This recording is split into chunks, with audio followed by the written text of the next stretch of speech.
force with two lives come together, sometimes for good, sometimes evil.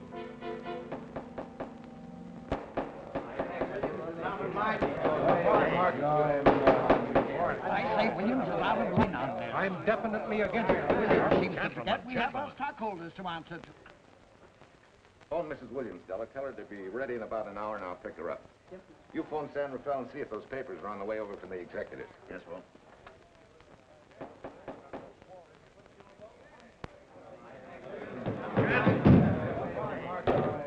Well, Mr. Darcy, what's the score, 9? I'm afraid it is, Walt.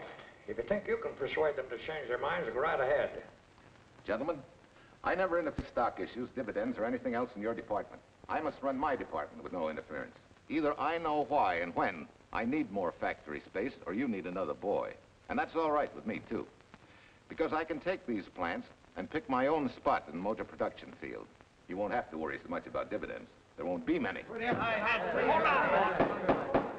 I'm sure none of us want to lose Walt. Or our dividends. Why do you say we take another vote? All in favor of buying the 3 new factories signify by saying aye. Aye. Aye. Aye. Aye. Aye. Aye. An unanimous vote. Congratulations, Walt. Congratulate the board. They're the winners. Williams, if these factories are so valuable that other companies would jump at the chance to get them, how do you know that you can buy them at the price you quoted us? How do I know? I bought them this morning. Good morning. Della, I was asked to rush this up for Mr. Williams. Get my wife, Della? Your maid said she'd gone to the dentist. I gave her the message. Oh, fine. Oh, this just came. Thank you. What about those papers? They're here. Burke's checking them now. Good.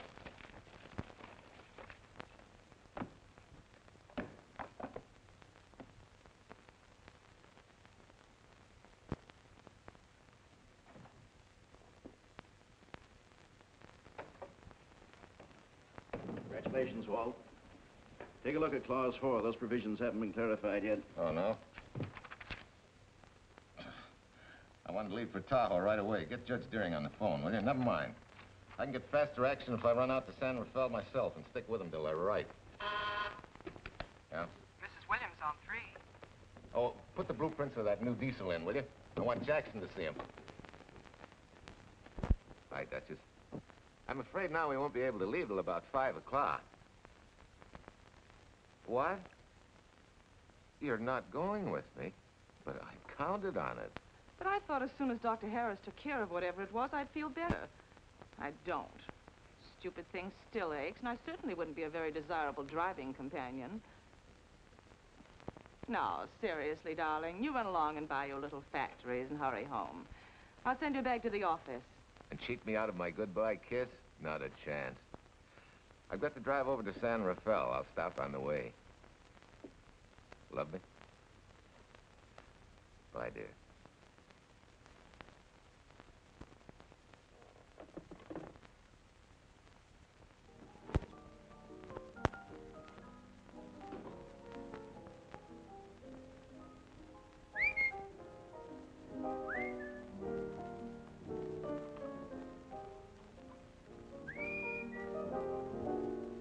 How do you expect me to whistle through a toothache?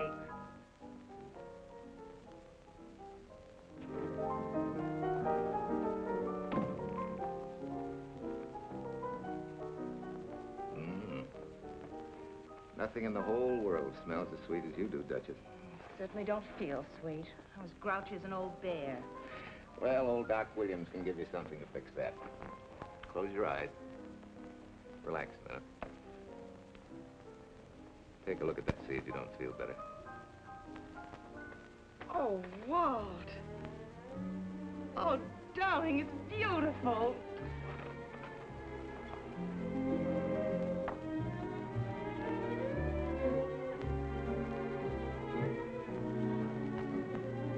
Not bad. Not bad at all. You know, to quote my wife, I like monograms on things. It shows they belong to me, unquote. When did your wife say such a thing, Mr. Williams? About 6 years ago, when I married her. She gave me the first monogrammed shirts I ever owned. Those were the words on the card. I still have it. I certainly hope your board of directors never discovers what a softy you are. They won't, don't worry. I have only one vulnerable spot. What really happened this morning? All I got out of Della was that you stalked out of the office with blood in your eye, back in no time with canary feathers in your mouth. Oh, I clipped those birds' wings, but short. No one's gonna vote me down, sweet. Not when I know I'm right. Mm-hmm. But how did you convince the board of that so quickly? With subtle hints and easy persuasion. Like this.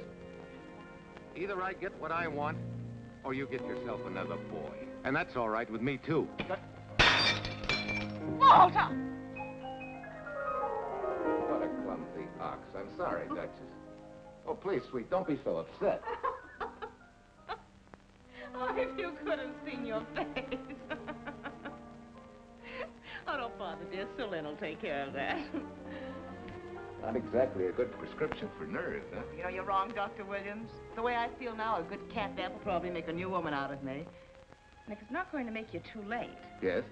well, I'm sure that by 5 o'clock I'll... Swell. I'll run over to San Rafael and get things ironed out and be back for you by 5. On the nose. Darling, wait. That's perfectly silly. I'll take a taxi cab and meet you in Sausalito. There's a drugstore on a corner opposite the square.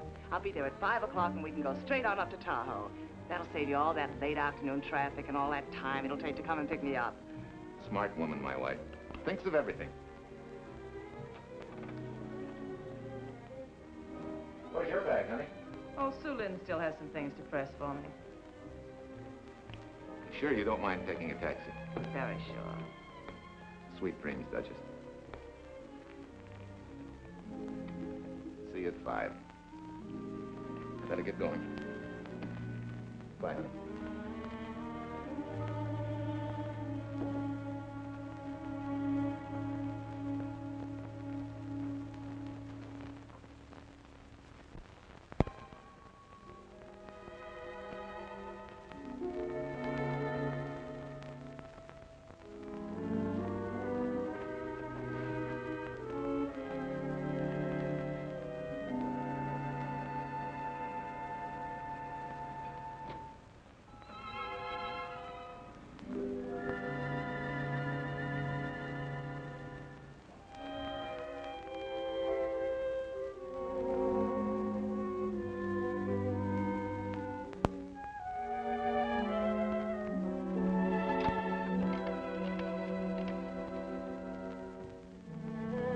Long distance? I want Berkeley 79721. Hello. Ah. Hiya, beautiful. Yeah.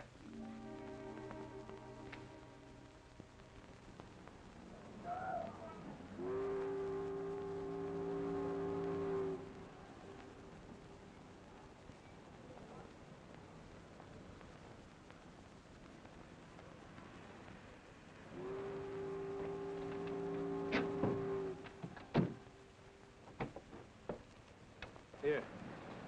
Don't forget, turn this stuff over to a bellboy at the airport hotel in Oakland.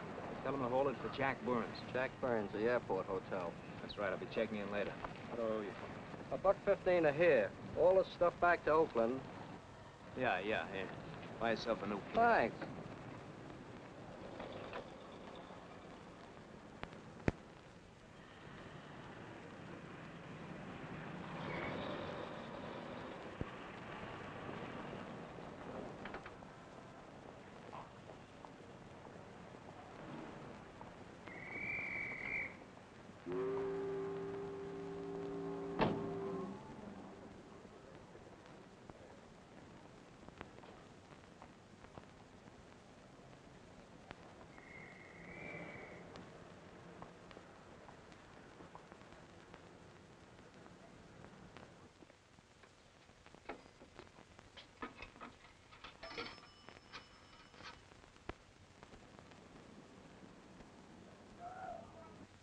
Hey, where's that new woman who was going to meet me? It's after 5 o'clock. Oh, gee, I was so sure you were going to be okay. Maybe you better get yourself another dentist, huh? Of course I understand, honey, of course. Just to prove it to you, I'm coming right on home. No, You really mustn't, darling. I'm going to be perfectly all right, really. And besides... Besides what? Well, I've done something you're not going to like. You remember Aunt Margaret back in Illinois? You mean the old gal in Evanston? I'm way ahead of you. How much? Well, it isn't money this time. It's another relative. Her favorite nephew, Jim Torrance. All of a sudden, right out of the blue, just after you left, he telephoned me from Berkeley. Okay, Judge. I'll see him when I get back. Well, you don't understand, dear. You're going to see him right away. What? Well, all he seemed to want was to be able to get back to Illinois, so I... So you buy him a ticket. That's easy. Well, it isn't. I offered to, but he got huffy and said he didn't want any handouts, and... Well, without thinking, I told him we'd pick him up and give him a lift as far as Denver. I won't say I'm good for you, but where do I find this guy? Well, he should be there right now. I told him to be on the lookout for a cream-colored roadster, just in case we fail to recognize one another after all these years. Oh, darling, you're such a lamb. Are you sure you forgive me? What do you think? Well, I better run along, or Cousin Jim might get nervous. Take it easy, sweet, and miss me, will you? I do already. Don't drive fast. And please take care of yourself. Softy. Bye.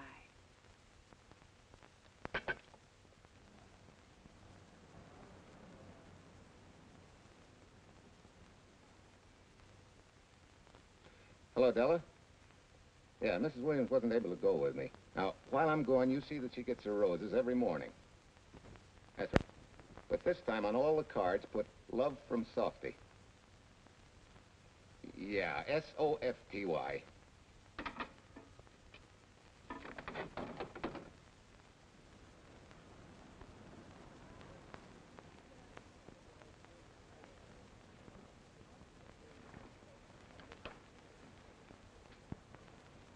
Hello.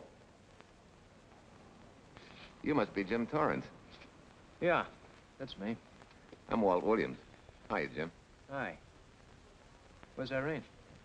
Oh, she's a little under the weather at the last minute. Worse luck. Oh, that's too bad. I was hoping I'd see her. Yeah, I'm disappointed, too. Where's your luggage? Oh, I'm wearing it. Less trouble that way.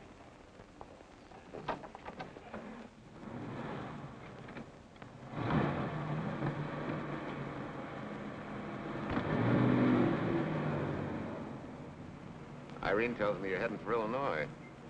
Yeah. Going been a little rough, huh? Haven't exactly been worried about my income tax. What's your line, Jim? Oh, guess I'm a better salesman than anything else. You know, I can give you a couple letters when you get back to Chicago. It might help you. It's fine. Little in with a top brass never hurts. What outfit were you with? Patton's Third Army. How was it? Oh, rough. Except for the time in Italy. I kind of liked it there. Patton's outfit never got to Italy. Of course. But most civilians never know or care, and I figured you didn't either. Well, I fooled you that time.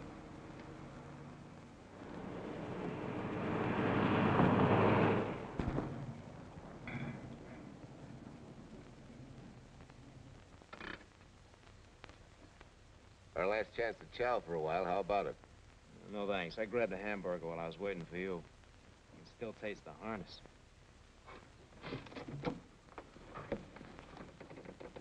Sure you won't change your mind? No, I'm gonna grab a little shut-eye. Thanks.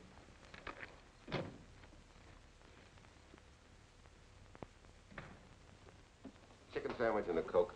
One chicken sandwich. Chicken sandwich coming up.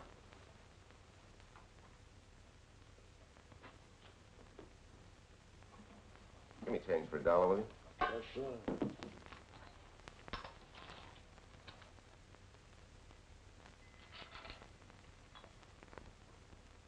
Thanks.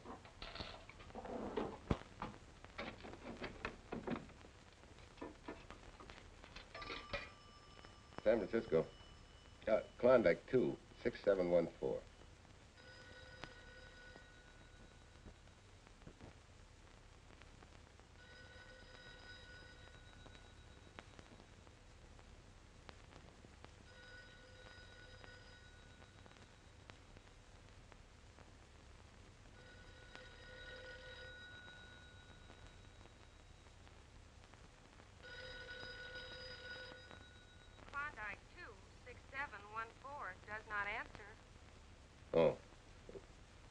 try Sutter 1, 2599, please. Bayview Apartment. Oh, yes, Mr. Williams. No, your maid isn't there tonight, sir. Well, she said Mrs. Williams was taking something to make her sleep and wasn't to be disturbed. But perhaps... No, don't disturb her. Just leave a message that I won't forget about a certain problem. Mm-hmm. I think I have it, sir. You want her to forget all about a certain problem. Softy, is that S-O-F-T-Y, sir? Softy is going to take care of it thoroughly. Is that all? Yes, that's all. She'll understand. Be sure she gets it the first thing in the morning. Right.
Oh, hi. It's been so long since I've been behind the wheel of anything but a Caterpillar or a Jeep. I had to find out what a real buggy feels like. Why don't you drive for a while? A swap. Nothing would suit me better.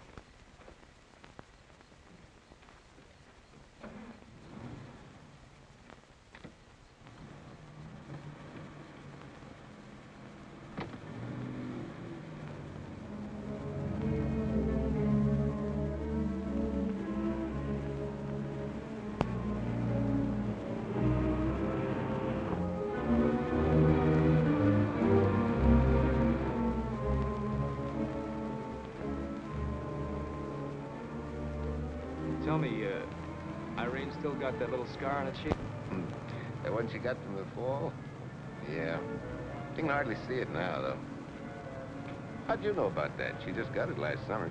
Thought you said you hadn't seen her for years. Oh, from Aunt Margaret, of course. How else? She always sends me the news in her letters.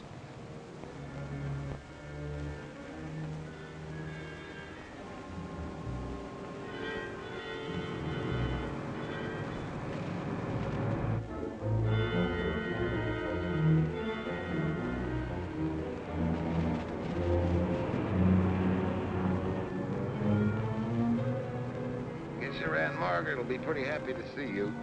Irene says you're the favorite nephew. Afraid my lovely cousin was just giving me a build-up for your benefit. You don't know Irene. Maybe not.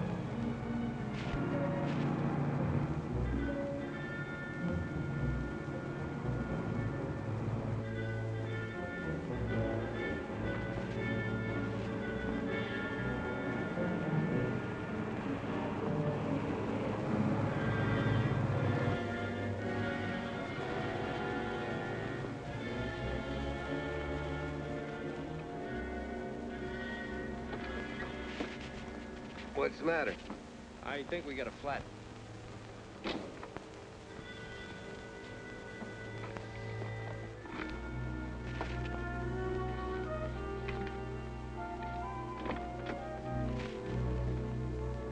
Yeah, flat as a flounder. Well, let's get to work. Hey, look out there, young fella. It's quite a drop.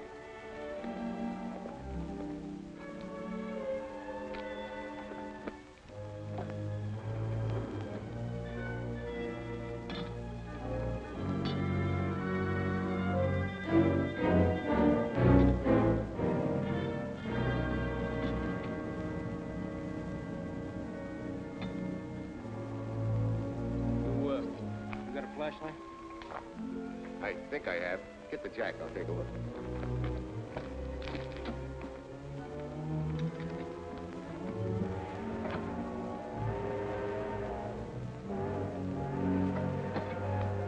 Did you find it? Yeah. Yeah, it won't be long now.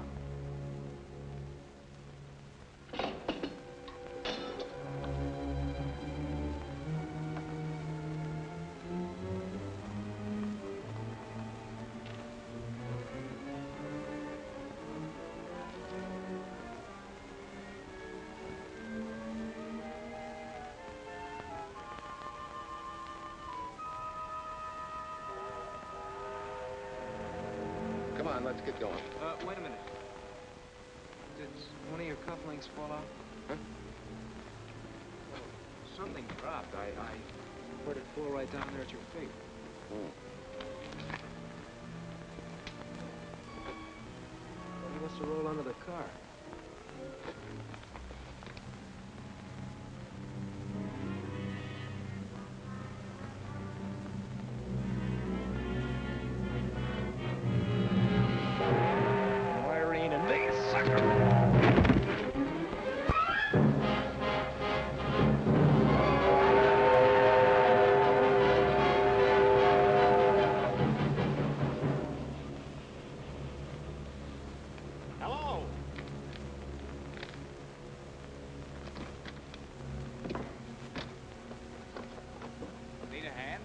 No.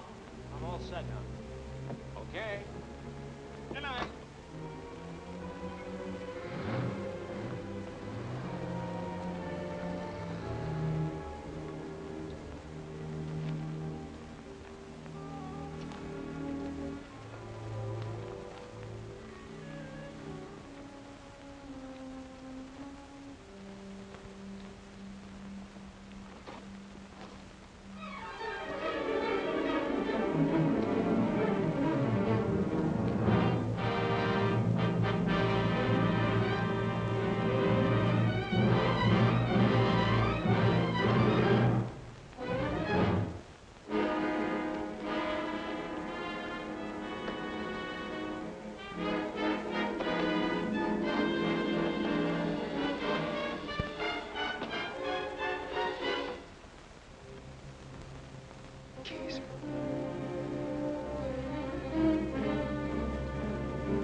That guy must be crazy.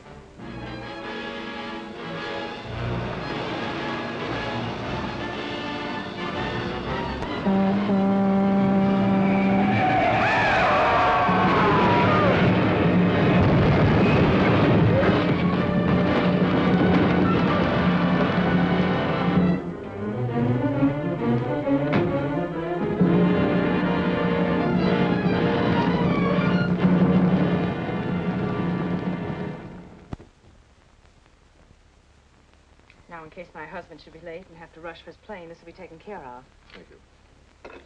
Tell Mrs. Burns at 3:02.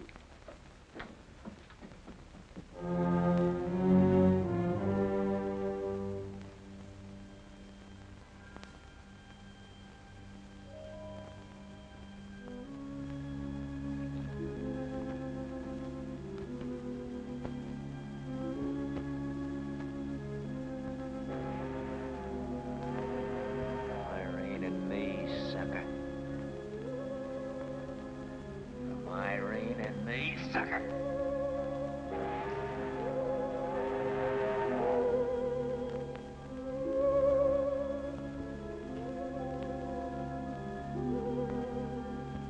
Take care of yourself. Softy. Softy.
Young lady, Excuse me. I want to see Mrs. Walker Williams. I'm sorry, sir, but she left orders not to be disturbed. I'm sorry, too. Lieutenant Lucy of the police department.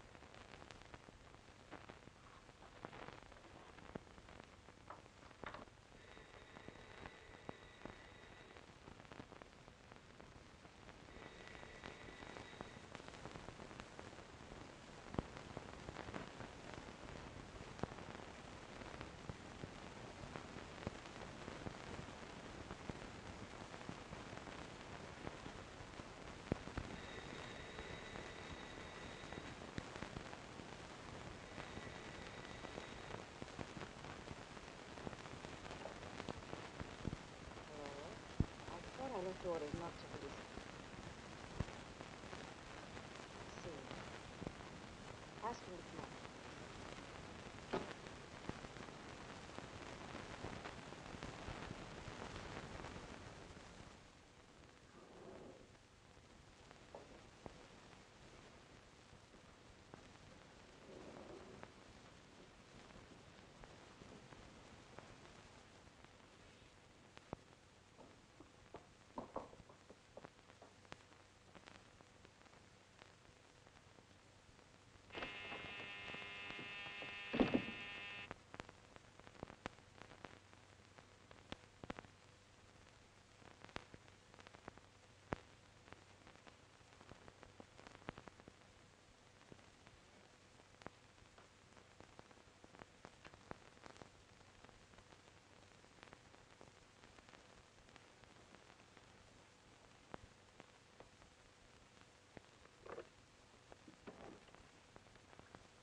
Yes? I'm Lieutenant Quincy with the police department. I'm sorry to disturb you at this hour, but... may I come in? Of course.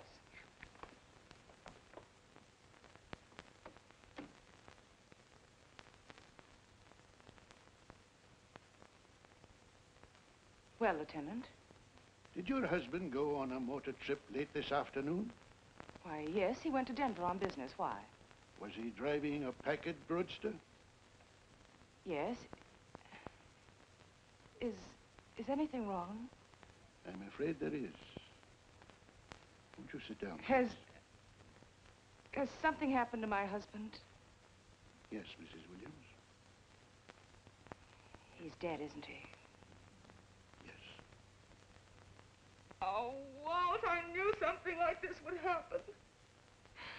I begged him time and again not to pick up hitchhikers. But it wasn't a hitchhiker, Mrs. Williams.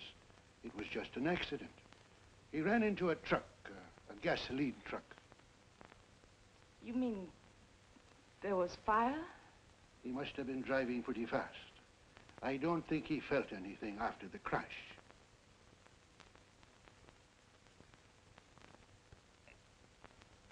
If there's nothing more you need me for, Lieutenant, I think I understand.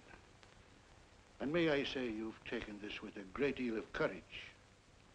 Good night, Mrs. Williams.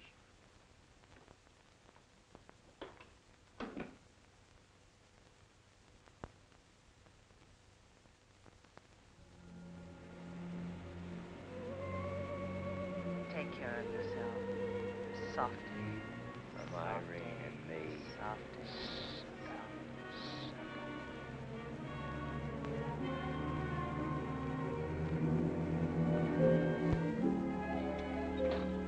Ready? Yeah. That Williams must have been quite a guy. Yeah, he went to work for Universal Motors as a sheet metal worker. Mm-hmm. Less than 10 years, he's their top production man. Well, he sure went out in a blaze of glory. Yeah. Let's go.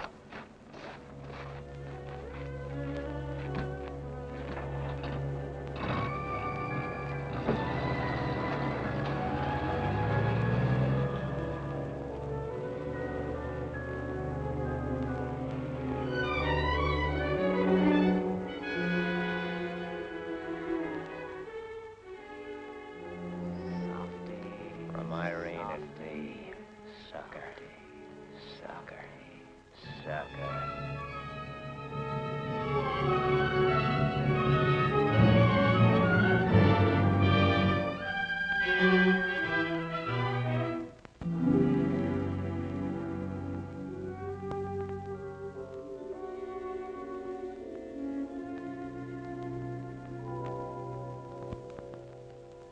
Well, could Mr. Burns have taken a later plane and still made connections for Mexico City? I see. Thank you. Yes? It is some telegrams for Tai. Just put them under the door, Su Lin.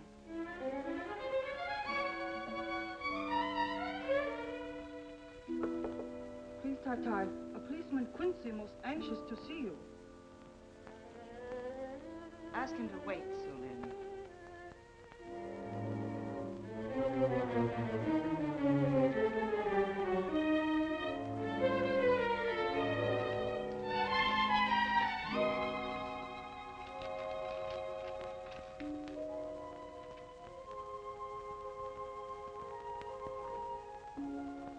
Mrs. Williams will see you presently.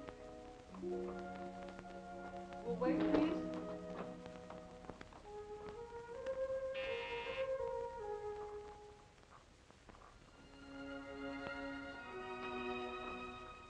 Flowers for Mrs. Walter Williams. Thank you.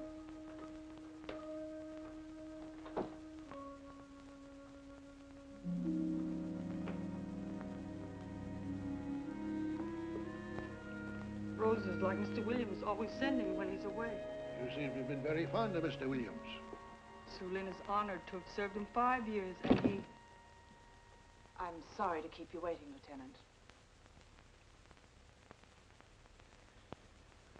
I wouldn't be disturbing you again if it wasn't necessary. And I would be keeping you but a moment. You're being very considerate. Won't you sit down?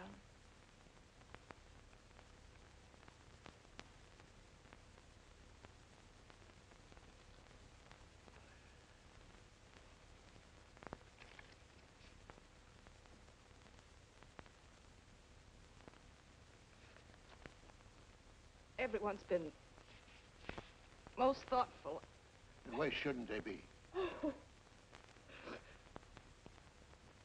Forgive me. I'm all right now. What was it, Lieutenant? The state police would like to have some information. They found some wavy skid marks for quite a distance on the road, as if the car had been out of control when it crashed. Tell me, was Mr. Williams a reckless driver? Why, no. He was a fast driver, but certainly not reckless. Well, was he a heavy drinker? Quite the contrary. But what about his health? Could he have had a heart attack and lost consciousness before the accident?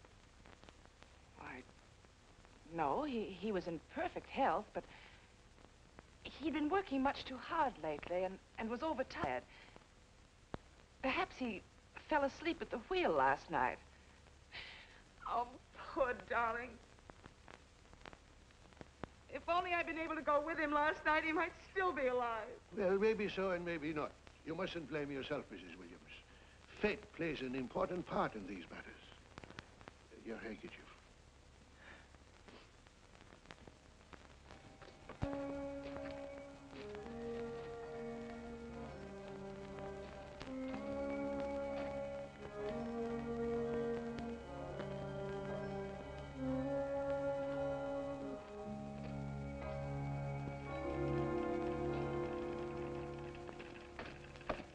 When's the next train to San Francisco? 10 a.m. tomorrow. You sure there isn't one sooner? No, I'm sorry.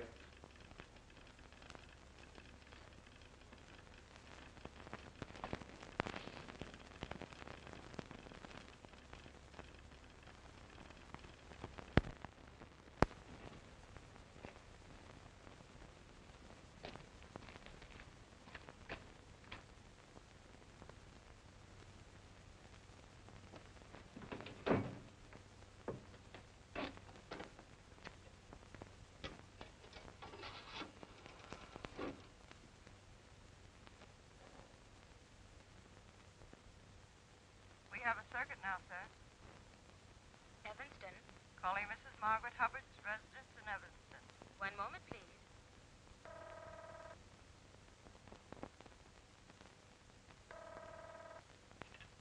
Hello? Mrs. Margaret Hubbard? Yes? Who's this? Long distance. I have a call from Mr. James Torrance. Who? Mr. James Torrance. He's her nephew, Jim Torrance. The call is for your nephew, Jim Torrance. I haven't any nephew, and I don't know any Jim Torrance. Sir, Mrs. Hubbard says she doesn't know what James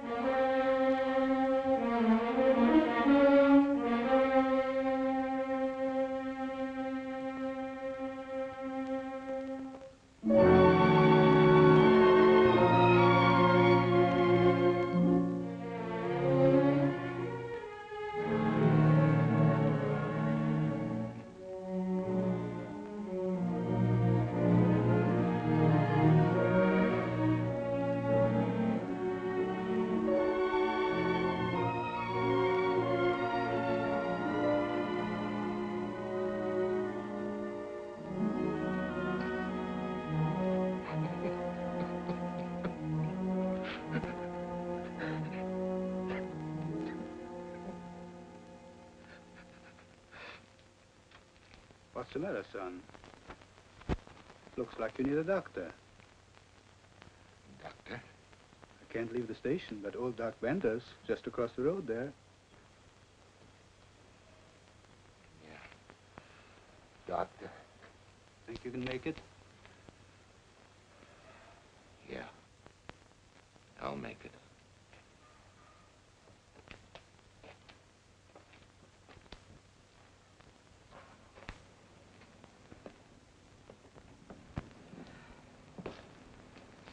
Now, take it easy, man. There's some concussion there. You've got to watch your step for a while. Yeah.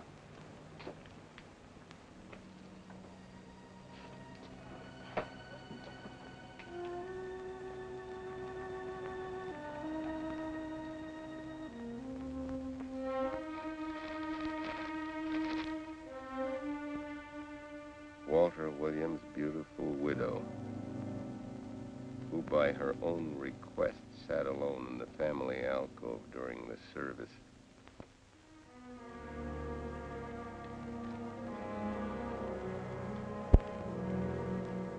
Smart. Someone might have caught her licking her chops.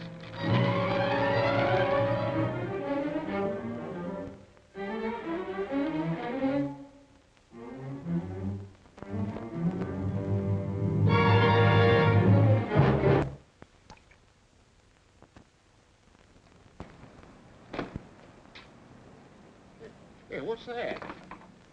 Walter Williams. Hey, ain't that the guy that... For the love of Mike, what's that briefcase doing here? He's dead. They did him a dirty trick if he ain't. Hey, now, wait a minute. Don't touch it. We better turn it over to the police.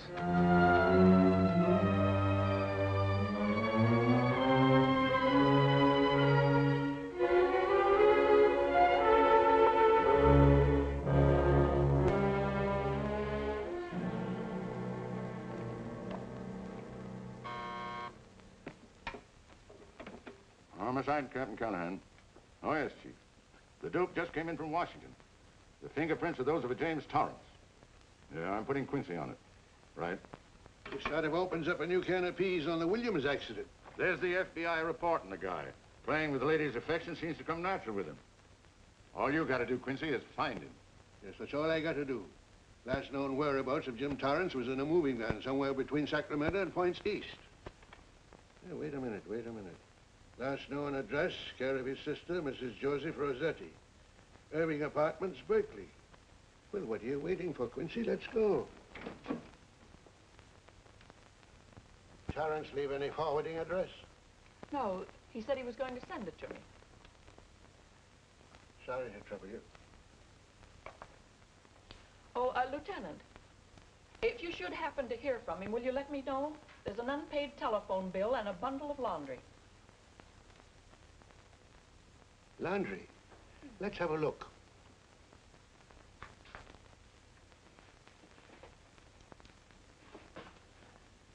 I may have to take this along with me. Not without a receipt, you don't. You mean you don't trust the police? In my business, you don't trust anybody. Mine, too. Holy St. Valentine's Day. Look, he had the same thing on his shirts, too.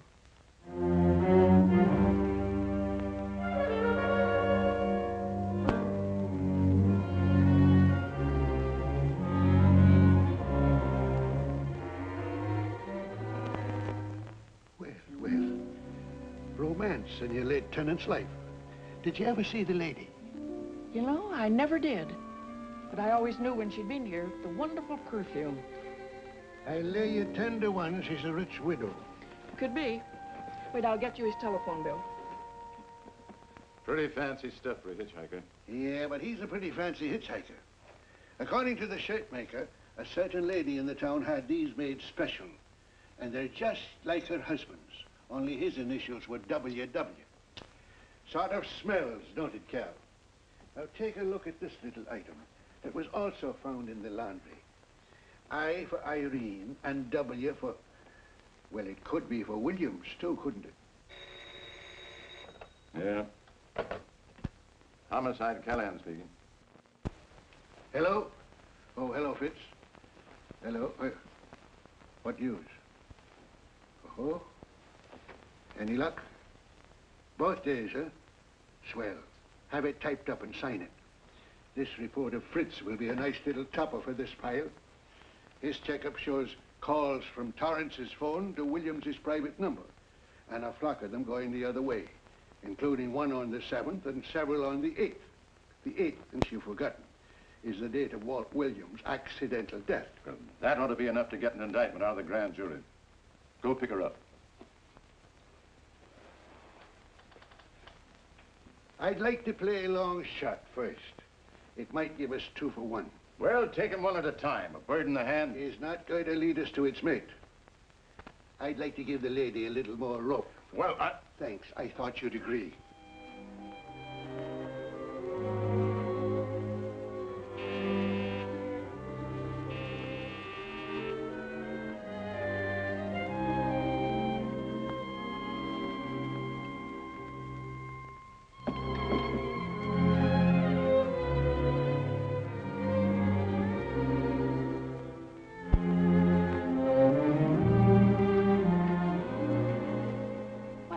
Lieutenant.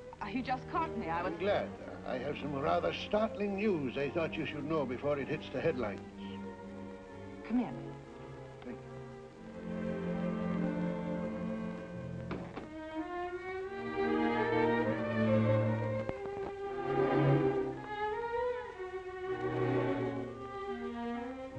Sit down, won't you, Lieutenant? Thank you. I'm very anxious to hear about news. It seems that your first hunch, remember, that a hitchhiker was responsible for your husband's death? Well, Mrs. Williams, you may have been right. Why, I don't understand.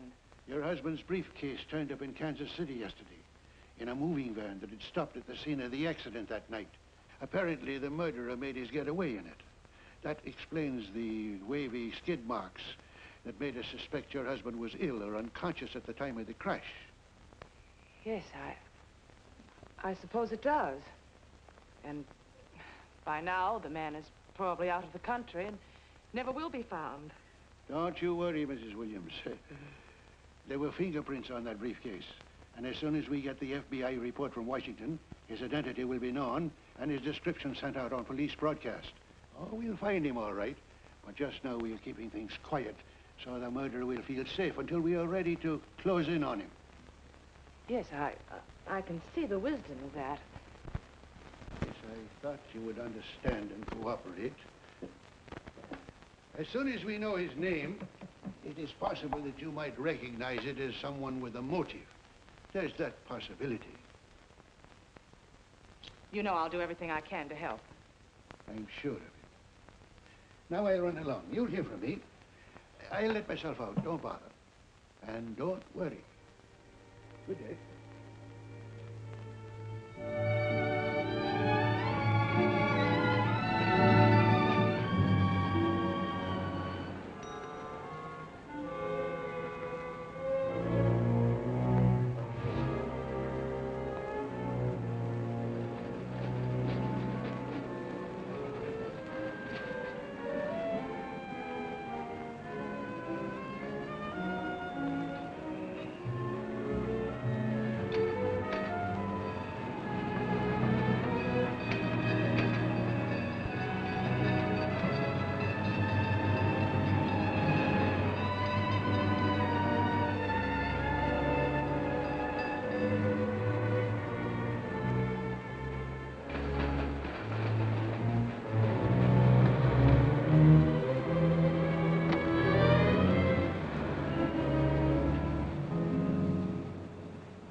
$1.35.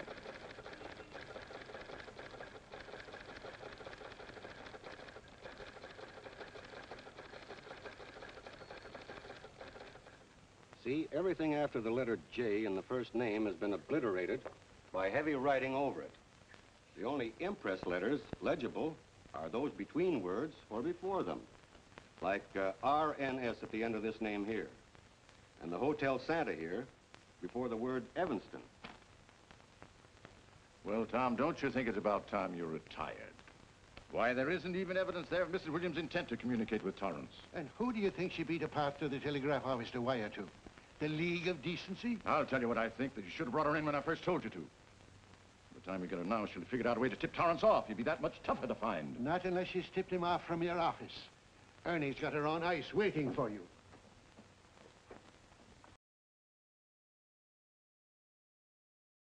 Hi, I'm Dan Mace. Welcome to Panhandle Shops, a place for businesses locally owned in the West Virginia Panhandle and surrounding areas. Advertising is expensive and competition with chain stores and big online stores is hard. Panhandle Shops helps level the playing field by increasing your presence to the community. Every business that promotes Panhandle Shops promotes your business as well. Together, our advertising presence can rival the biggest chain store budgets, and all for only $25 a year. Contact us today to get started. You can even include a commercial on your shop page. If you don't have one, we can make one for you. Thanks for dropping by.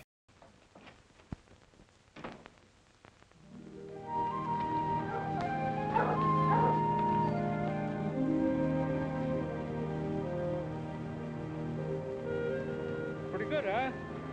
Fastest growing little town in Idaho.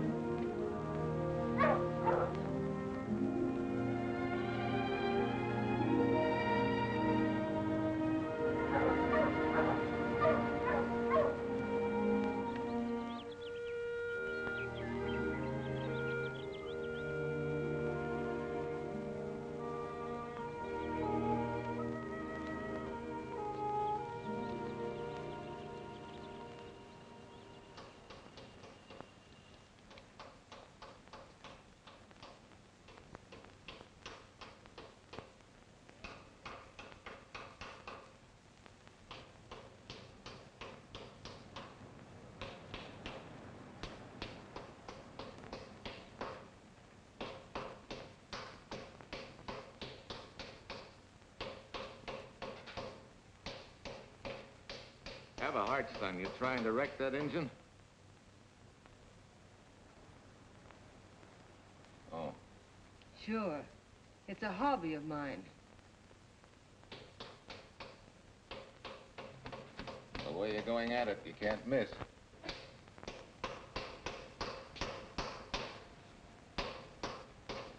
Here. I just can't let you ruin that beautiful motor. Start her up.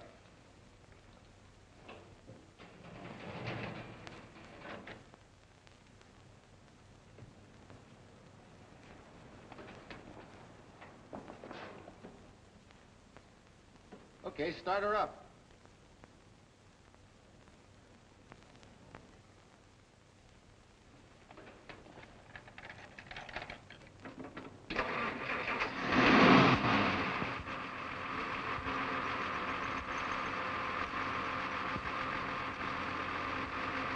Shut her off.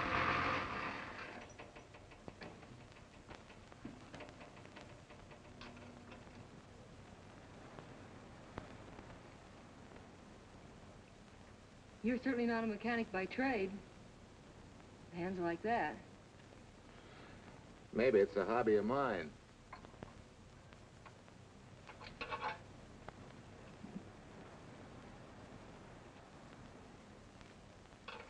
Gee, what happened to your head? Perhaps I was talking when I should have been listening. Okay? Okay by me. A lot, Hill. So long, Marcia. Bye. He's all right now. You better lay off though till the boss gets back.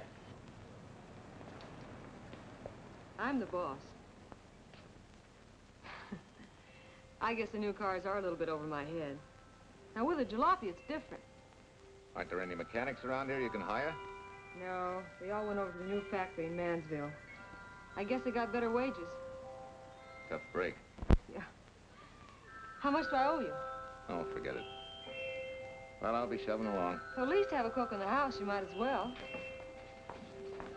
Marcia, can I use your phone a minute, please? Sure, help yourself, Uncle Ben. Never arranged but what it cost. 650, please. Flat tire this morning. Now the danged engine stalled on me. Nice and cold. Wilson's garage? No, I did not give you the wrong number. Fine thing using my phone to cheat me out of repair bills. Aren't you ashamed? You gave me the wrong number.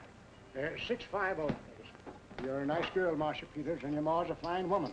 And I'll always buy my gas and oil here. But you ain't never gonna tinker with my car again. Busy? Busy. Always busy. Say, we're not so busy. Would you like to do another good deed and give Uncle Ben a hand? Why not? Where is your car, mister? Maybe I can help you. Why, are you a good mechanic? Very good.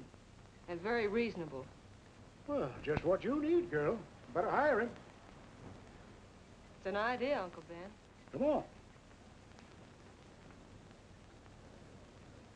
Thanks for the Coke. Sure.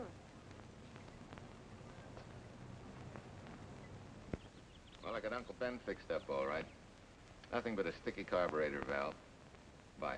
I hope he paid you. What for? It only took a minute. You're certainly not money-conscious, stranger. There. This is no kind of work for a girl. Well, somebody has to do it if I want to stay in business. And I want to.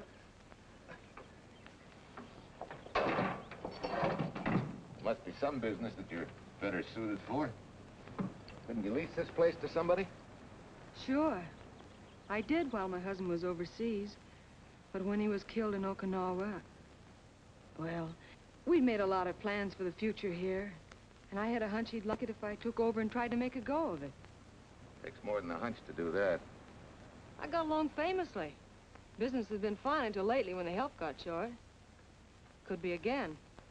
I had a good mechanic. Yeah. You sure need one, all right. Well, for Pete's sake, say yes or no. Do you want the job or don't you? You mean you'd hire me without knowing anything about me? You can repair automobiles. What else do I need to know? Except your name. Well? Why not? Sure. I'll try it for a while till you get someone permanent. The name's Bill Walker. Okay, Bill, it's a deal. And maybe if business gets real good, you'll want to stay. Oh, don't count on it. Where's this go, on the rack? Yeah.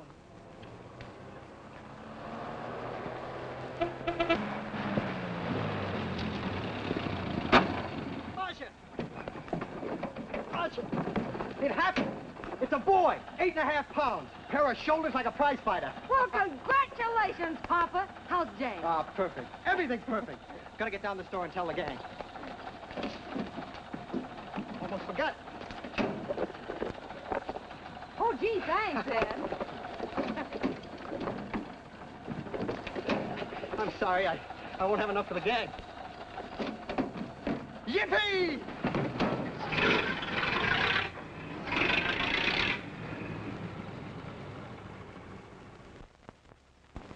Maybe you can use this token from the slightly delirious new father.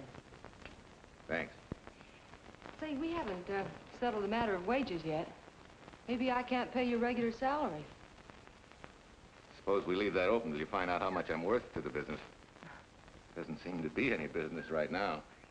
Might be a good time for me to get rid of this beard and find a place to board. We live right next door. I'll go ask Mom. She'll know of a place. Sort of a peaceful house.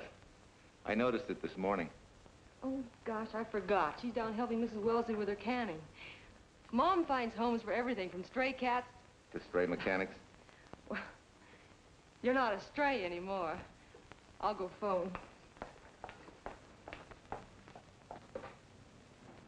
Pearl, 674, please. Hello, Miss Wessler. May I speak to Mother?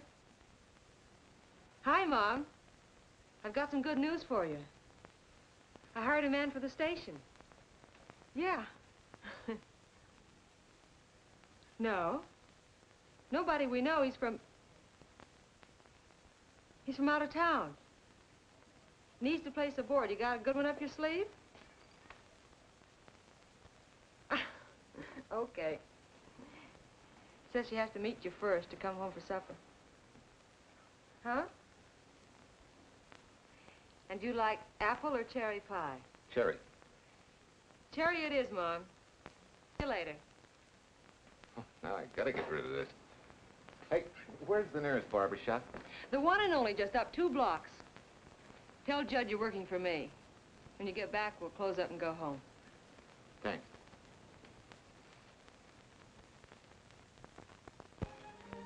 Well, that's real nice. You must have had a good bringing up, young man. Thank you for the young man.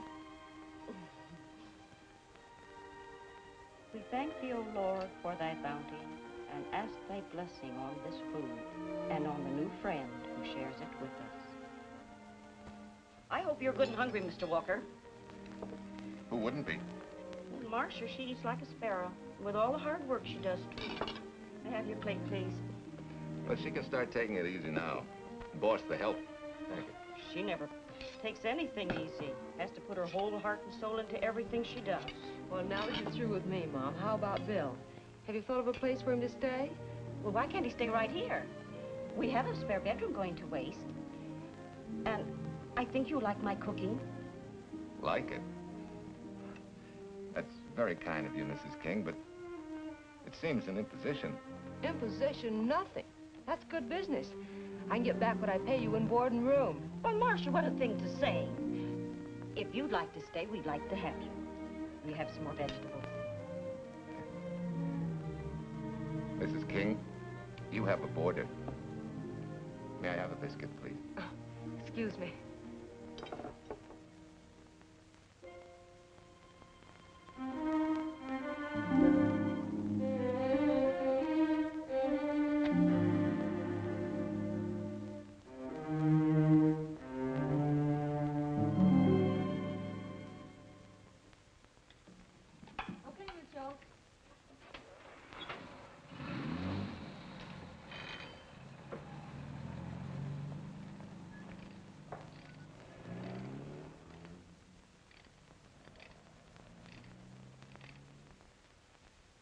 It's wonderful the way tools seem to come alive in your hands. You seem to sort of come alive, too. As though you got real pleasure out of working with them. I do. When you're doing a job with them, you can't think of anything else. Bill, if something's bothering you, why don't you get rid of it? What would you prescribe, doctor? Amputation. For that stupid chip on your shoulder.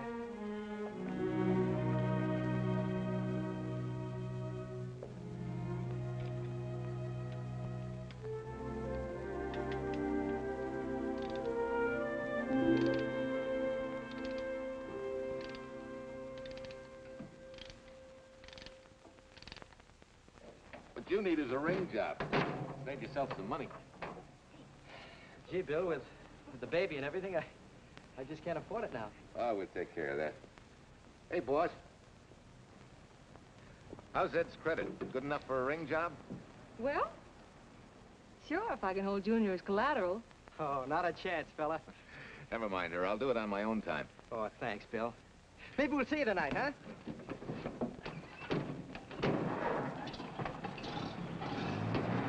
Some shoulders, huh? Yeah. Some father, huh? Bye, Marcia. Bye, Marcia. Bye. Nice kids. Say, was Ed clowning about their being hard up? No. Things have been pretty tough for him ever since he got out of the service. Fix a car for him, Bill, and only charge him for the labor, okay? Then he gets it for free.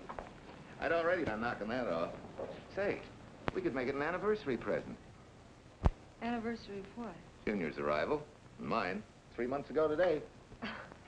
Time certainly flies. That was a lucky day when you came to MP service. Your work's been bringing in a lot of business. I'm glad of that. Hated to have fallen down on Mom and you. Say, look, boss, why don't we three celebrate tonight and go to the movies? Ed said he and Jane were going. Well, that lets Mom out. She'll be babysitting. I'd love to go, Bill. I haven't been in ages. Here's your opportunity. Go to work.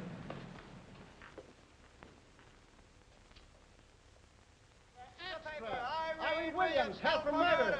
Read all Extra, extra. Irene. This is Sheila Graham with the latest news of the shocking Williams murder case. While beautiful Irene Williams is held for trial, charged with conspiring to kill her late husband, the police are searching for James Torrance, believed to be the lover of Mrs. Williams and her partner in the horrible murder of Walter Williams.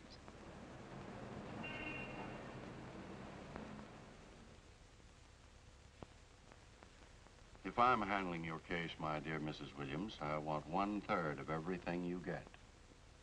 You're out of your mind. You don't realize what I'll get as Walt's widow. Perhaps you don't realize the spot you're in. Torrance's fingerprints were found not only on your husband's briefcase, but, in a manner of speaking, on your reputation as well.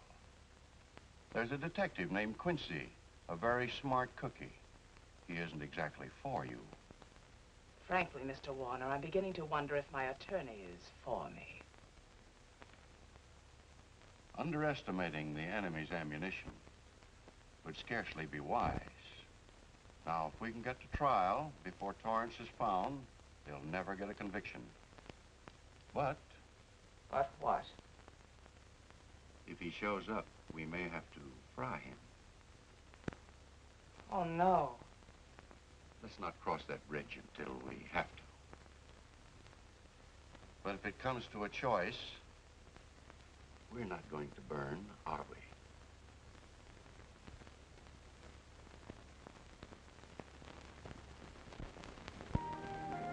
Aren't you the chatterbox this afternoon?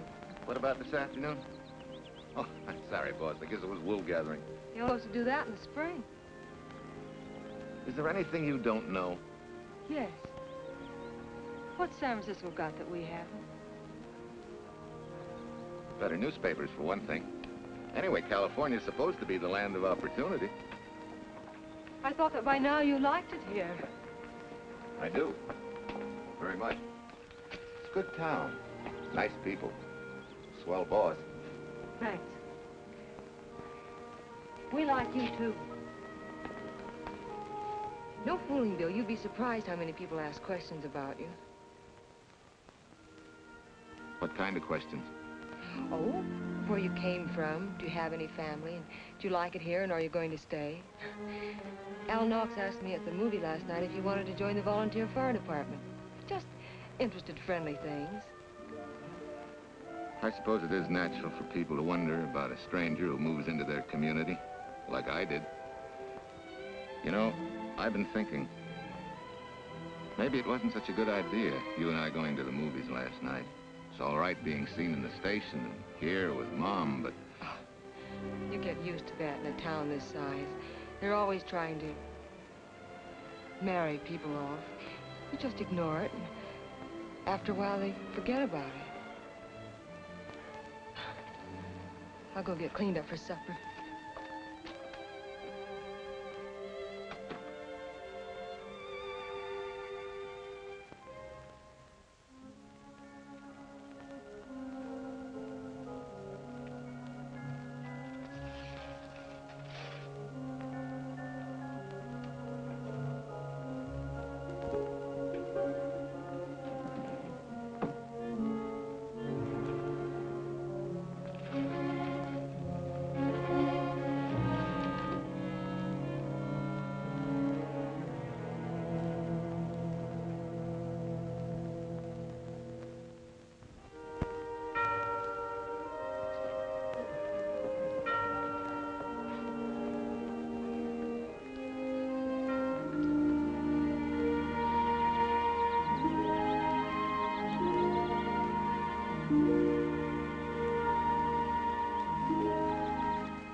You know, I hate to tell you how many years this Sunday takes me back.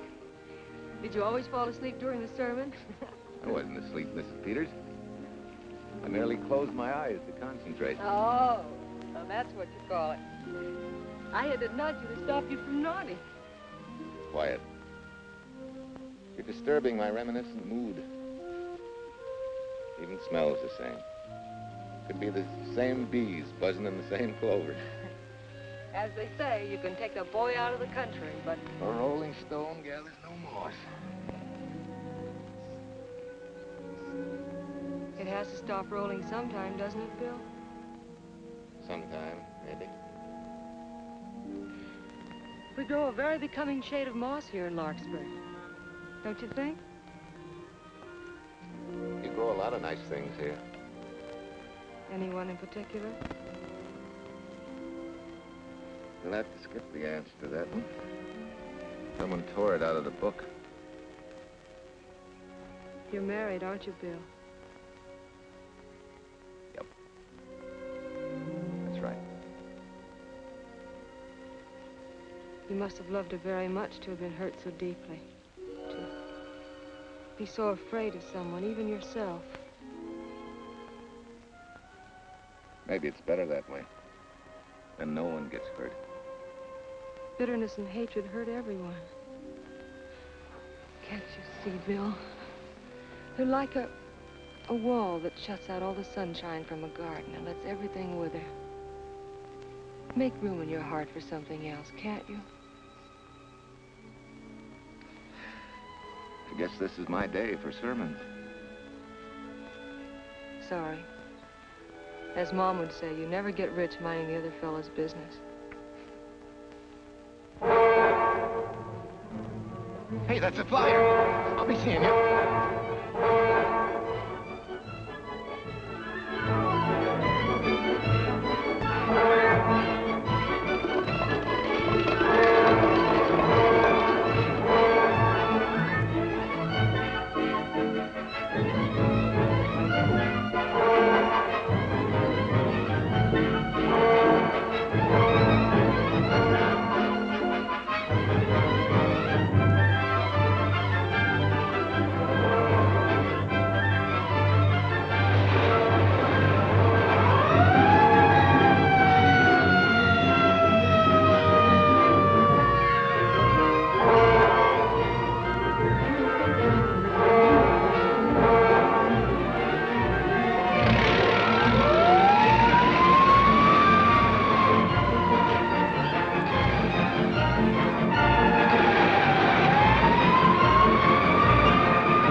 Mrs. Wesley sent a couple of jars of peaches.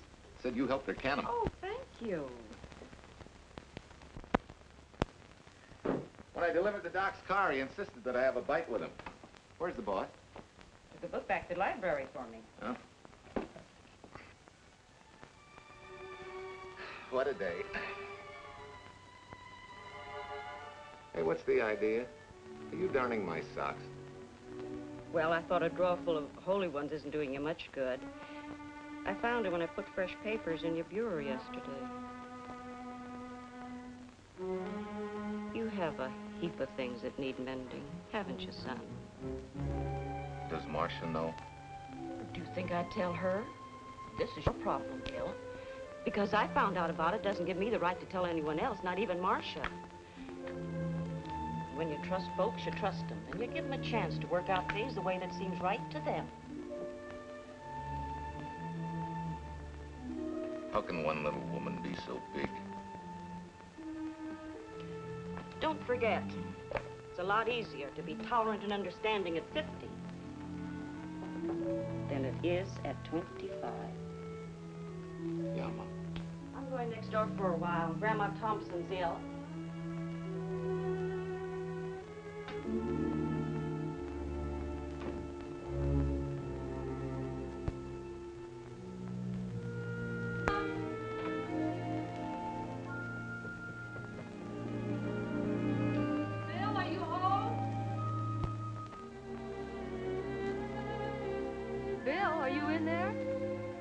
Yeah? Mom went next door, Marcia. Hi. Do you work awfully late? Oh, about 6. Anything wrong? Come in. I want to tell you something. I'm checking out. Has something happened? No, just...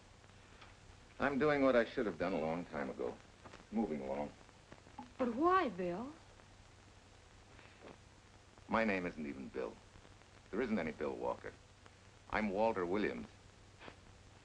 The late Walter Williams. Walter Williams? I don't understand. You may not even after I've told you, but at least you'll know the whole story. Sit down, please.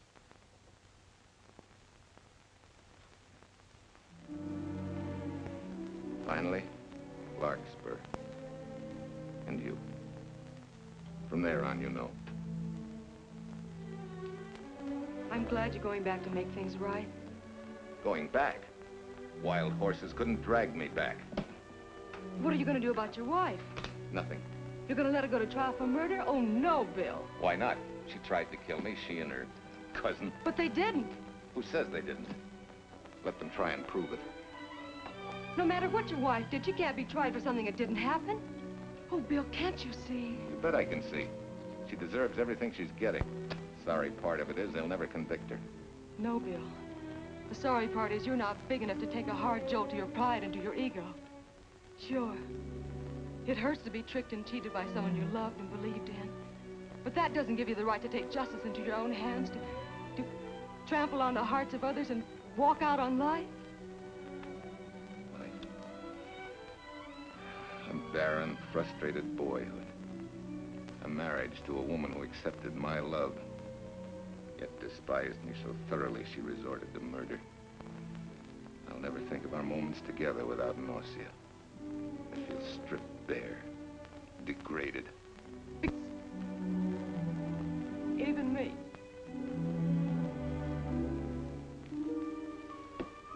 Oh, Bill, please. Don't destroy the one chance we have for happiness. We haven't got a chance. Doing the right thing never works out. I know. In this world, you turn the other cheek and you get hit with a lug wrench. Forget me, boss.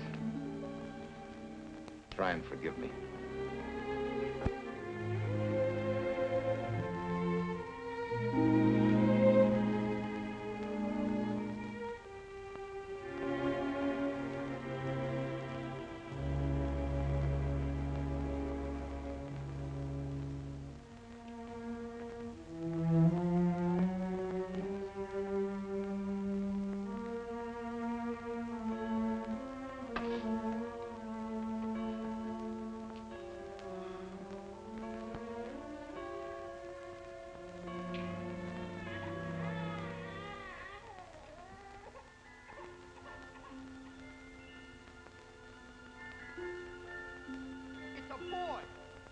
Shoulders like a prize fighter.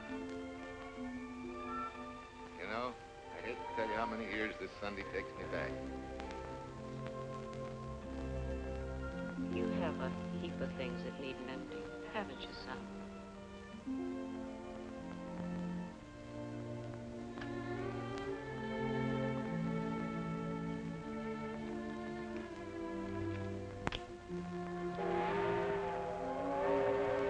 Take care of yourself. Soft again. My ring and me. Soft as You're not big enough to take a hard jolt to your pride and to your ego. Sure. It hurts to be tricked and cheated by someone you loved and believed in. But that doesn't give you the right to take justice into your own hands, trample on the hearts of others, and walk out on life. Oh, Bill, please. Don't destroy the one chance we have for happiness.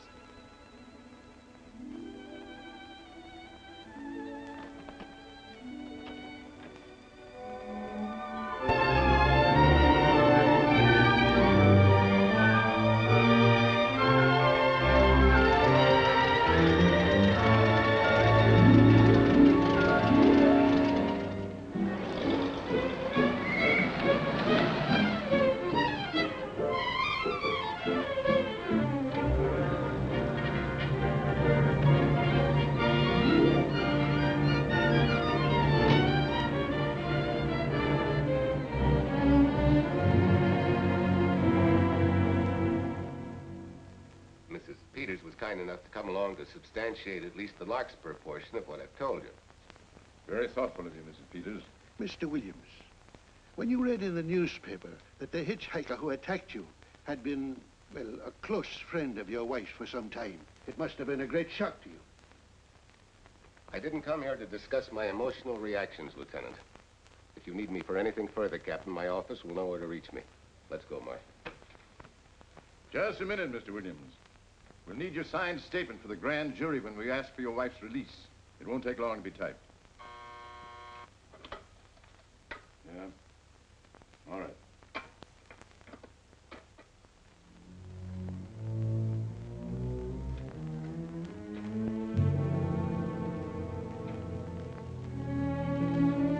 Come in.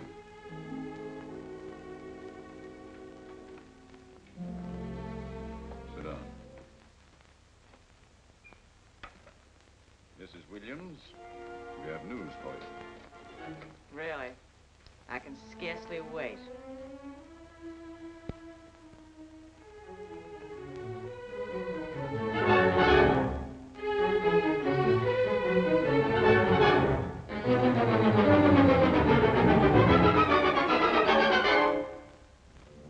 was Torrance who was in the car when it crashed. Jim?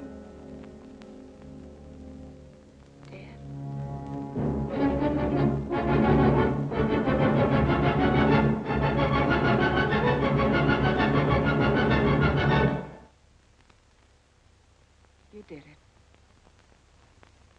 You killed him. No. He tried to kill me. Thought he had. And he ran into the truck. It was an accident. An accident? You wait all these months to tell this story. You let me rot in this filthy jail. Wait a minute. You let everybody believe you're dead. Pretty convenient, wasn't it? A dead man can't be tried for murder. Mr. Williams, perhaps your wife would understand better if you would explain to her about the amnesia. Amnesia?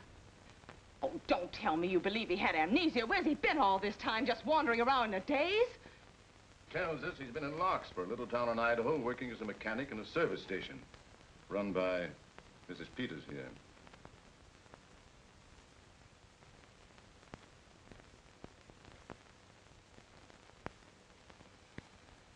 I understand perfectly.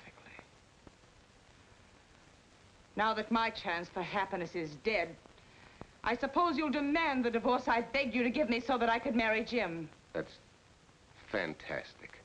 Yes, isn't it?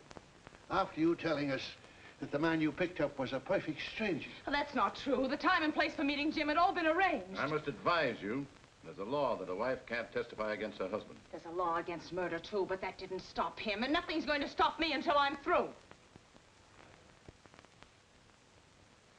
It's all right with me, Captain. Go on. Talk your head off.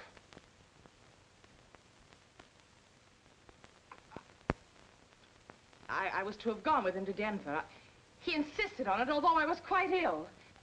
Several hours before we were to leave, he came home. There was a violent scene. He threatened to kill me unless I agreed to give up Jim. And I wish he had. This is incredible. Not one word that she has said is true. Then you have nothing to worry about. Mrs. Williams, was there a witness to the threats you mentioned? No. Unless the maid overheard. She was in the apartment. In fact, she picked up the pieces of the vase that he threw at me. Where's she now? I don't know. She left me suddenly after all this began. Please, could the questions wait? I feel rather ill. Will you have Mrs. Williams ready for the grand jury at 10 o'clock tomorrow morning? That's all.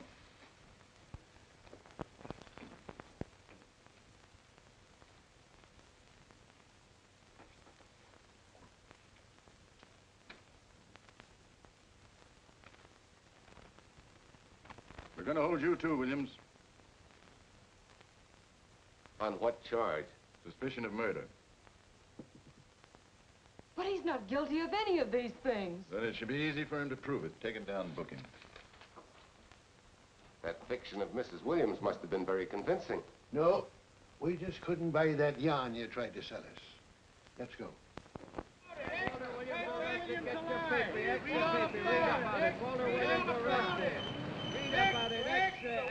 What's me? White free and murder charge. Extra, get your paper. Walter Williams charged with murdering White's lover. Extra, get your paper. Irene Williams goes free.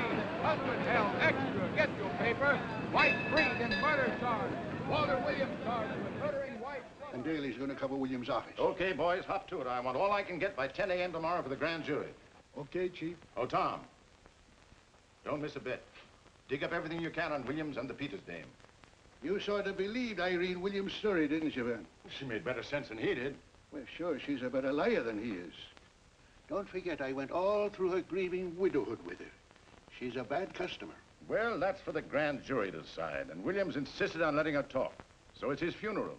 Funeral, all right. Especially with that yarn he told.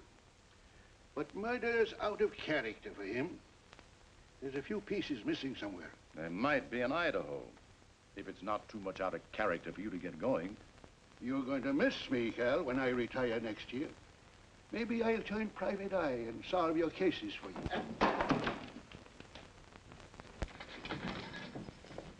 Mr. Williams? Thanks. Got a deal from the bottom here, don't you? Sorry, Williams. Okay, Williams.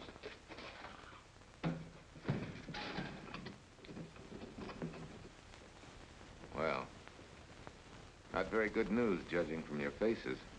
Well, Walt, the grand jury returned indictment against you. Mrs. Williams was released. I see. Now, don't you worry, Walt. We'll have you back at work where you're needed, and in short order.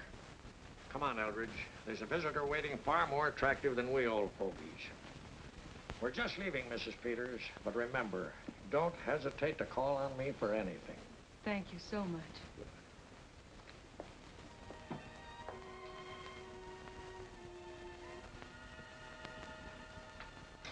Hi, boss. Bill, what have I done to you? If it weren't for me, you wouldn't be here. If it weren't for you, I wouldn't be. I came back here because I wanted to believe in the things you do. I still do, no matter what happened. Will you do something for me? Go back home, where I know you'll be taken care of. Not a chance. You'll have to think up a better reason than that to get rid of me. I'm a big girl now. I've just been to Larkspur, Williams, where I found these newspaper clippings. Of course, some of them are 3 months old, but you seem to treasure them, so I brought them along. So? I don't think they exactly substantiate your claim of amnesia. As if you were interested in substantiating any claim of mine. Now, let's get one thing straight. Most people, when they get in a jam, think the police are only interested in the prosecution. Our job is to get the facts, the truth. And the truth never hurt anyone but the fellow that lied. Unless he was a beautiful woman. Oh, quit kidding yourself, Williams. You made the boner. I had no more to do with Torrance's death than you did. And out of the whole population of Northern California, you just happened to pick up a hitchhiker who happened to be your wife's boyfriend. Ah, have a heart, Williams. I suppose you'll tell the truth when you take the stand, but you better have some mighty conclusive proof if you expect the jury to believe it. Wait, Lieutenant. Bill, we all know you're not guilty, but we're going to need help to prove it, and need it badly. Lieutenant Quincy can't take sides, but if we're right, he has to be on ours. And I have a hunch he wants to be. Why don't you tell him the whole story? All of it, please. I'd like to. Quincy, very much. Guess I should have told the whole truth in the first place. But I wanted to clean this mess up with as little scandal as possible.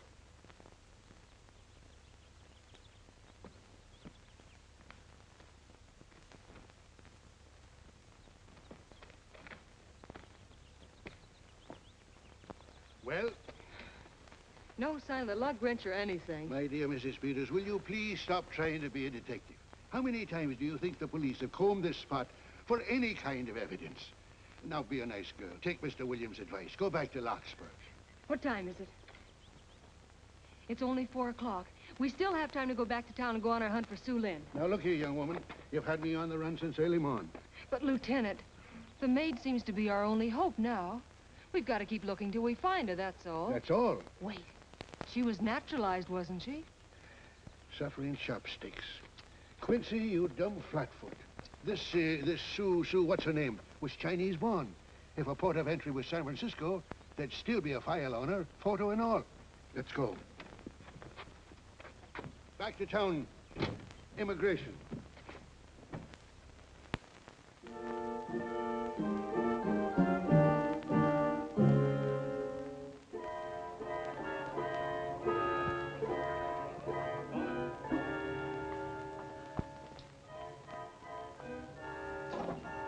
I hope the council has given us the right lead.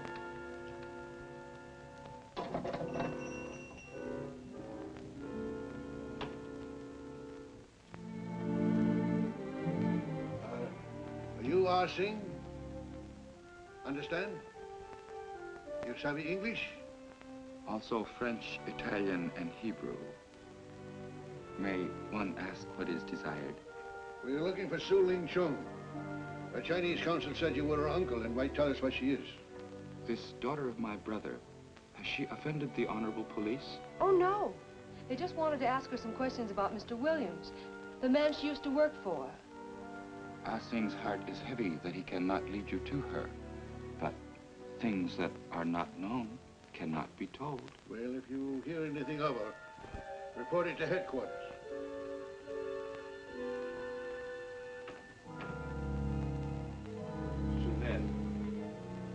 Untruth is not good for soul, and not wisdom when told to policemen.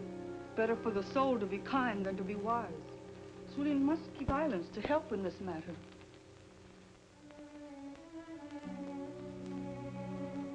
You know, you're quite a gal. In case I haven't told you lately. You're just too easily pleased, that's all. There must be a way out. Why can't we find it? Oh, buck up, boys. Tomorrow, another day. Yesterday you go to trial. Bill, I'm afraid. And the state intends to prove, beyond any reasonable doubt, that the defendant, Walter Williams, did, with malice aforethought, kill the deceased James Torrance, whom he knew to be his wife's lover. And that with his victim dead beside him, he drove his car into the course of an oncoming truck, jumping clear himself some seconds prior to the crash. And subsequently, he made his getaway in the back of a loaded furniture van. And for 3 months, as Bill Walker, he laughed at justice when he'd imprisoned his unfaithful wife for conspiracy in his own murder. But then he decided that being dead cramped his style. He thought he could eat his cake and have it too. So he returned, most anxious to explain his long absence and to right the dreadful mistake that had imprisoned his wife for 3 months. Ladies and gentlemen, it was a cold-blooded, premeditated murder and must be punished to the fullest extent of the law. Call the first witness, please. Captain Callahan, did Walter Williams tell you what suddenly cured his amnesia after 3 months? No, he did not. But he did tell you the man that struck the blow which caused the amnesia was a total stranger, a hitchhiker he had picked up. Yes? And that he knew nothing of this man's identity or relationship with his wife until he suddenly recovered from his amnesia and heard or read the details. That's what he said. That's all. Thank you, Captain. Your witness, Counselor. No questions. No. I saw no signs of amnesia, but definite concussion. He was a bit evasive in answering questions, but not vague or unsure. In your opinion, Doctor, could this head injury have been caused by a fall? Yes.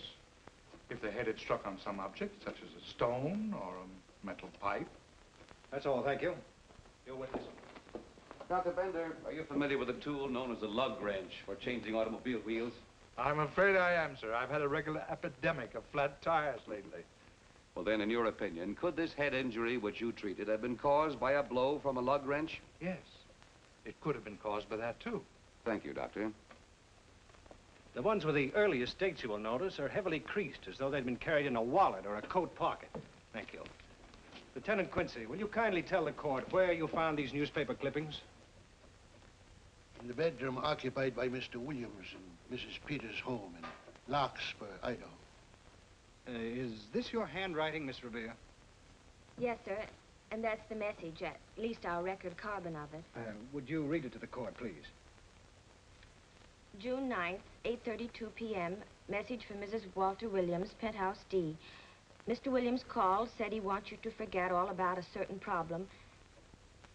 That Softy is going to take care of it thoroughly. Was there any other conversation? Well, I just asked if that was all, and he said, yes, she'll understand, and sort of laughed as if it were a joke and hung up. Some joke killing the wife's boyfriend. That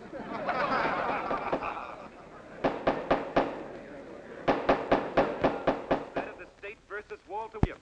All the rounds so far have gone to the prosecution, and it was a grim-faced Williams who was returned to his cell this afternoon. What the score will be after he takes the stand is anybody's guess, but he's going to need some lucky punches to get a decision.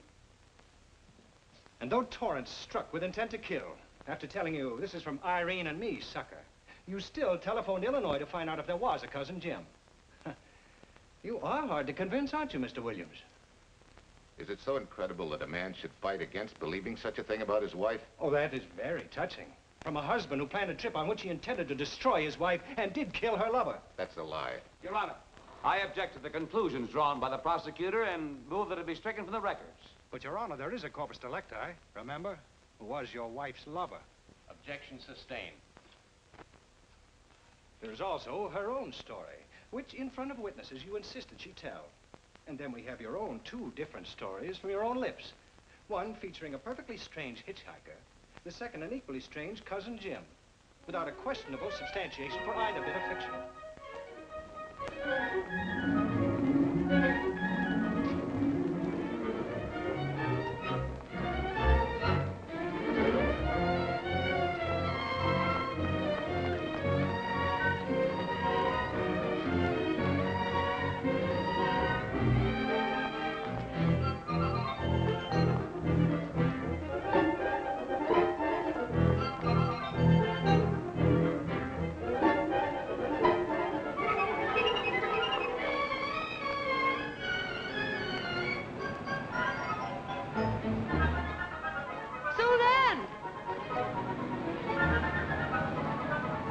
Follow that yellow cab.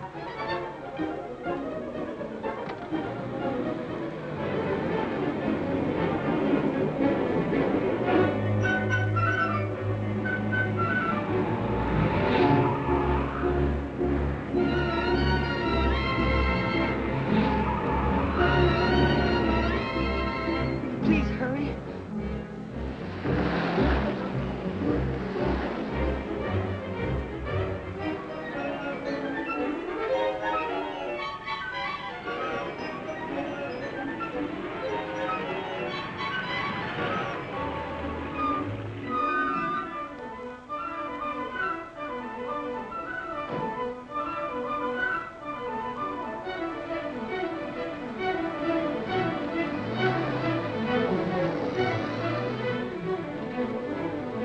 Wait for me.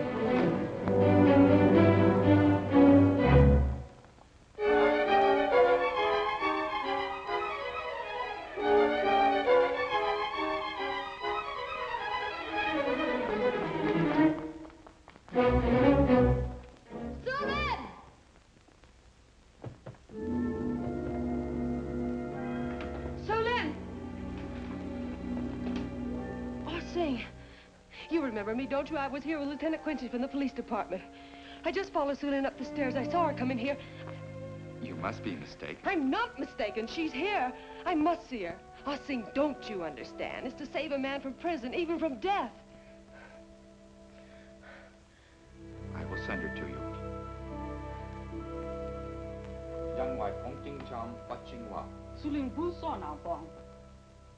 Oh, Sulin, we've been looking for you all these weeks. Mr. Williams needs your help so desperately. I cannot help. You must forget that you found Sulin. Forget it?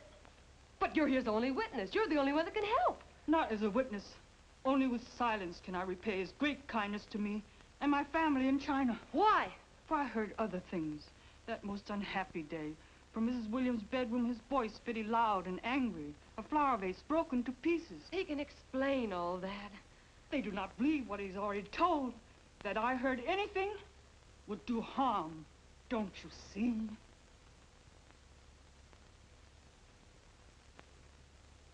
Yes. Much sorrow comes from women who know not honor and truth. And Mrs. Williams, she was not true even to that Torrance man.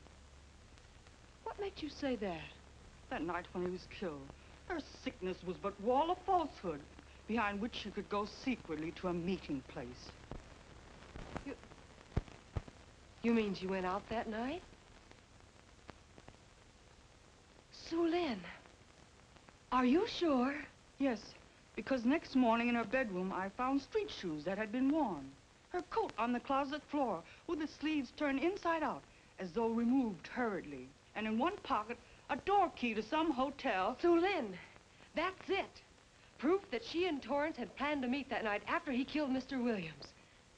What hotel was it? Oh, I don't remember. The key. What did you do with it? Returned to coat pocket. Come on. We'll get to Lieutenant Quincy. He'll know what to do. And pray, Sulin, every step of the way.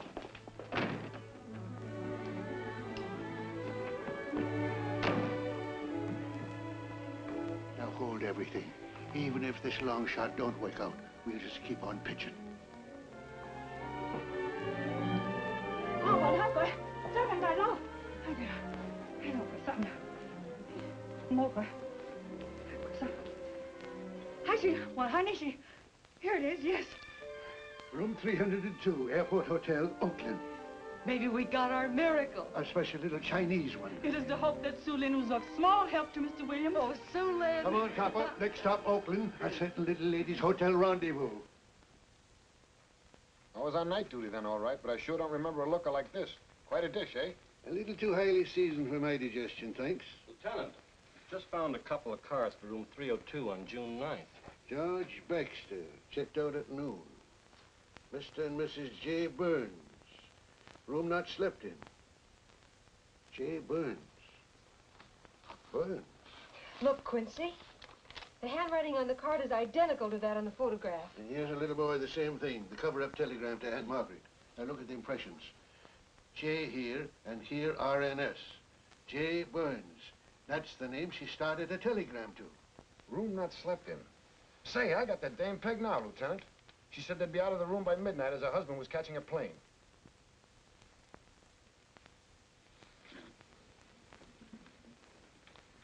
But Quincy... Reservation for Sam Andrews.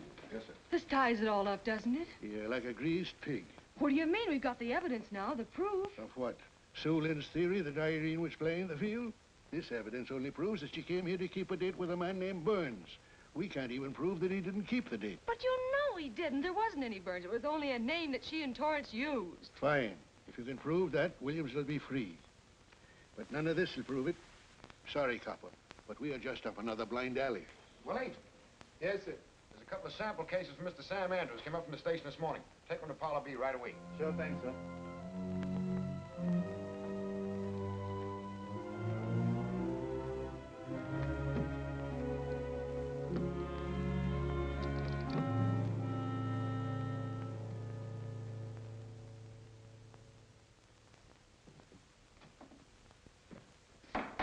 Seated. Case of the state versus Walter Williams. Proceed, Mr. Eldridge. Your Honor, we will call Mrs. Irene Williams. Take the stand, Mrs. Williams.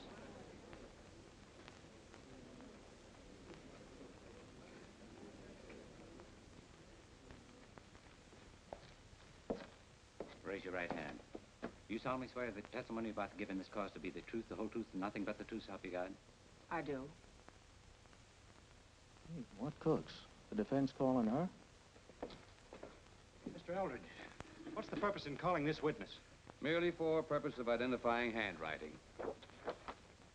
Now, Mrs. Williams, this photograph of you... Was stolen from my apartment. So, according to the inscription, to Walt, my adoring and adored husband, Irene, this belongs to Mr. Williams. This is your handwriting, isn't it? Of course. I'm touched that he should have wanted it so badly. And this telegram, addressed to Mrs. Margaret Hubbard, is that also your handwriting? It is.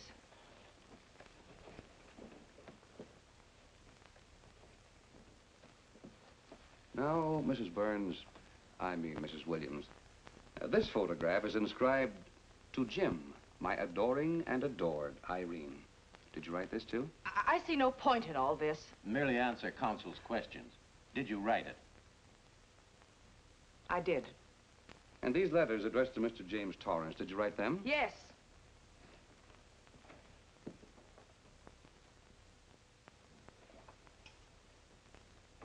And this monogrammed garment, a gift from you to Mr. Torrance? Why must I be tortured again by all this? I never made any secret of my love for Jim Torrance.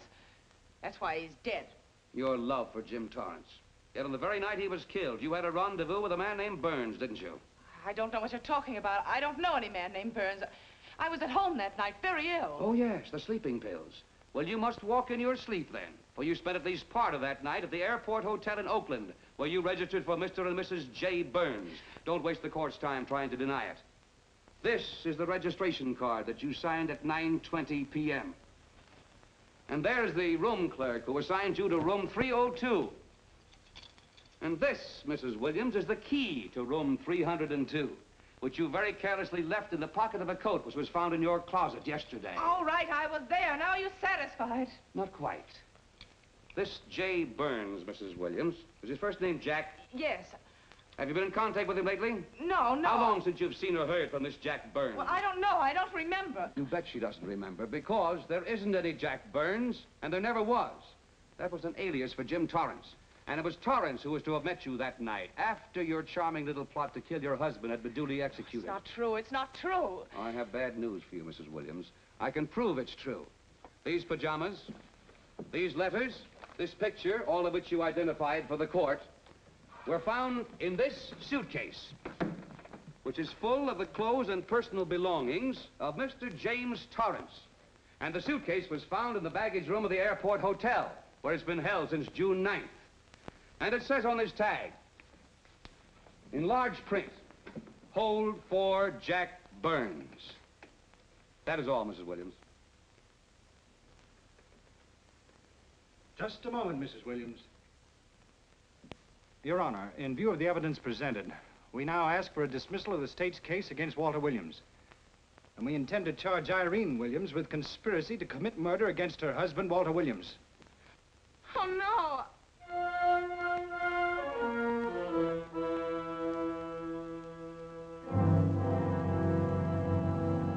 The case against Walter Williams dismissed. Court adjourned until 2 o'clock. Well, that's that, Walt. Congratulations, Mr. Williams. I haven't the words for it, Quincy, but we could never have made it without you. Ah, sure you could. You know, son, right always wins if you give it a little push, especially when you get a copper like this one to do the pushing. Well, I'll be seeing you. You know, it'll seem kind of strange being able to eat and sleep without someone getting in your hair all the time. Oh, fine, Walt. We're looking forward to having your hand on the wheel again.